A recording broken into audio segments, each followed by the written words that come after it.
Hey YouTube family and GN subs, I have a wonderful testimonial from a client today that I'm going to share with you. I just wanted to record this moment of gratitude that I'm feeling. I'm extremely happy. I just got my green card in the mailbox, the green cards of both me and my daughter. This wouldn't have been possible without the support of Mr. Humberto and his team. They handled the paperwork right from the beginning, and it just, earlier this year, a few months back, that I filed my I-485. They filed it for me, and the biometric happened. And the next thing I know is that I got my green cards in my mailbox, and EAD was waived, the interview was waived, and it speaks to the thoroughness in which the paperwork was done.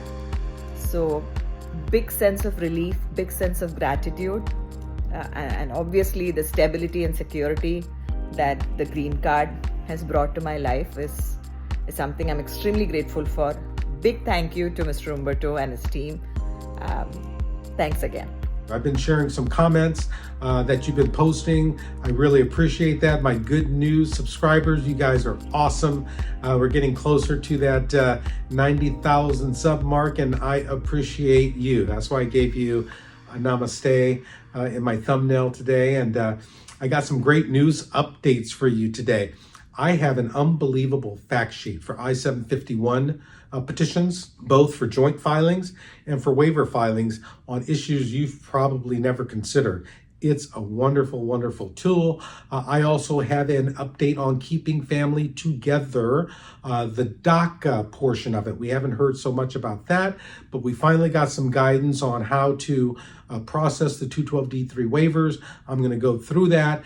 We have some good news and guidance on I-90s. That's when you're filing to replace your green card. We got some update news for you on that. So, hey, stay tuned. We got a lot to get to today, and I'm excited. As you can see, I'm fired up. I'm ready to go. So, hey, let's get at it. Alrighty, so good news guidance on some I-751 petitions. These can be a little tricky on your marriage cases. And what I've done, I've put a link in the description box below with some great information. It's a fact sheet from AILA, the American Immigration Lawyers Association. I thought it was wonderful. I started going through it. I even learned some information after practicing all these years, which is great. I'll give you a good example. So let's say you have a waiver petition that you're filing. That's where the marriage has broken down and your conditional green card is expiring. You have to apply to remove the condition. You can apply with a waiver. So question, let's say you qualify for different components of the waiver. You can qualify for the marriage was entered into in good faith, but was terminated for no cause. You can file a waiver based on extreme cruelty. You can file a waiver based on VAWA, the Violence Against Women's Act, etc. So let's say you qualify for multiple sections of the waiver. You can apply for all of them, all right? All right, so there's two sections. Let's say you qualify for battery or extreme cruelty. Which one do you choose? We'll give you information. The fact sheet gives you information on that. It has a link to the law, etc. It's really, really good. Can I change, for example, my waiver petition to a joint petition? No, you can't, because the petitioner has to sign the I-751 document. Vice versa, you can do it the other way around. Let's say you filed a joint petition and now you want to change it to a waiver because the marriage is broken down. You could do that. So, and it's done automatically at the time of the interview, or you can make a filing while the case is pending, because these I-751s are taking forever. So a lot of good information, folks. Let's talk a little bit about the joint petition. Let's say you're still married, right? There's questions regarding your child. So in a child petition, right, the I-130 have two separate petitions. But when you file the joint I-751, the child, kid under 21, stepchild, can be included in that application. Or can the kid file alone? Yes, you can file the application alone, a separate I-751 for the kid, depending on the circumstances. Sometimes you need to do that. What happens if the petitioner dies? Again, there's a widow exception in the I-751. Again, lots of really salient, good facts in this fact sheet. Check it out, folks. I give it to you, compliments of AILA, and they want us to share this with our clients, which is great, great stuff. All right, update on keeping family together cases. Hey, I haven't forgotten about my DACA kids. I was just waiting for the guidance, for the update to come. Well, we have it, right? And the update is, well, let me back up a little bit. When you're on DACA, you can file for a non-immigrant visa. Let's say you're filing for an H visa or an O1 visa, any type of non-immigrant visa. You can file, get the approval, and you can depart the U.S. without being subject to 212A9. That's the 3 and the 10-year bar. All right, and how do you do this? Is you apply for what's called a 212D3 waiver. The new guidance is that they are going to expedite your 212D3 waiver, which is fantastic news. They've given guidance to consulates around the world that this is how it's going to work. Number one, a 212D3 waiver looks at positive factors versus negative factors, right? I did a video on this.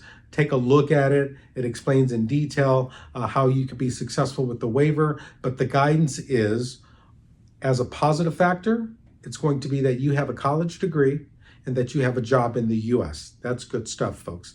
Number two guidance is consulates are to expedite the waiver. Sometimes getting the approval of the waiver takes time because the waiver is actually adjudicated with USCIS.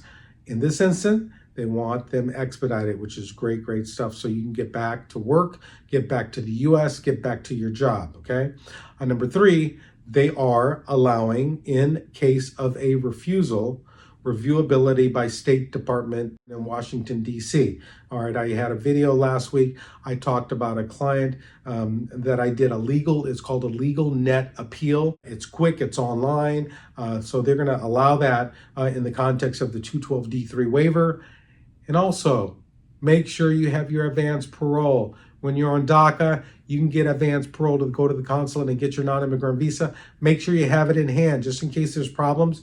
You can get back to the U.S. and get back to work, all right? I'm going to keep you updated on developments of this 212D3 waiver and non-immigrant visa issuance for DACA, okay? All right, another bit of good news. I-90s, that's when your green card has expired, 10 years has gone by. Generally, what you do is you apply for the I-90, it automatically extends your green card for up to 24 months. Well, they've extended that now to 36 months. It's taken quite some time to get the new green card in the mail. And if you have to travel, you have issues. So what I would recommend and what I do for my clients is once I file the I-90, yes, you have an automatic extension for 36 months. But what I will do is I will have an InfoPass appointment so you can go down to the local field office and you can get what's called an I-551 stamp. It's a green card stamp. You get it in your passport. It's good for 1 year.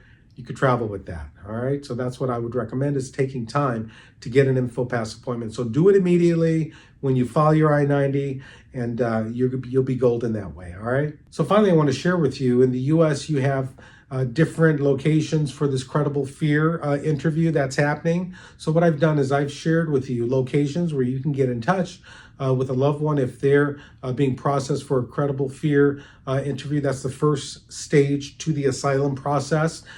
Here's some good information for you. I always provide that.